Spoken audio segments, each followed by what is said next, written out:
People in Killeen, in a neighborhood there, say that they are staying behind locked doors tonight. A shooting this afternoon put about 4 square blocks under lockdown while police investigated. And the man who was shot is at Baylor Scott and White in Temple tonight while police try to sort out what led to the gunfire. As 25 News reporter Dennis Turner shows us, the violent chain of events has neighbors worried. As what was left of a crime victim traveled down Killeen's Endover Drive, nervous neighbors watched, wondering if firefighters would hose them off the parking lot next.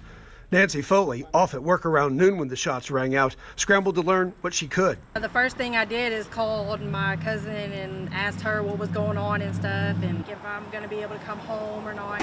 She learned someone shot a neighbor, sending them to the trauma center in Temple, fighting for life. I mean, it was like SWAT out here. Brandon Davis didn't hear the shots from around the corner, but saw what looked like an army right outside his front door. Cops with them forward-looking weapons.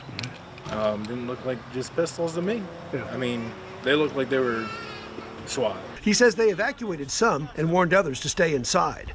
Police locked down this neighborhood for 3 hours. That's 3 hours with a cop at each end of the street and nobody able to leave their homes while they investigated the crime going on down the street. Yellow cards marked where police found spent shell casings, indicating at least 4 shots fired. Police shrunk the crime scene as they swept the street for more casings. Probably gonna lock that deadbolt. Pay attention to the news channels, make sure, we get up to dates and stuff like that. And I mean, honestly, probably gonna talk to the landlord about this violence. But he fears they'll never totally get away from it. Nancy Foley says you won't see her out on these streets. And I could be walking around on the street and he could just come out, he or she, whoever it was, could come out and just start shooting at me.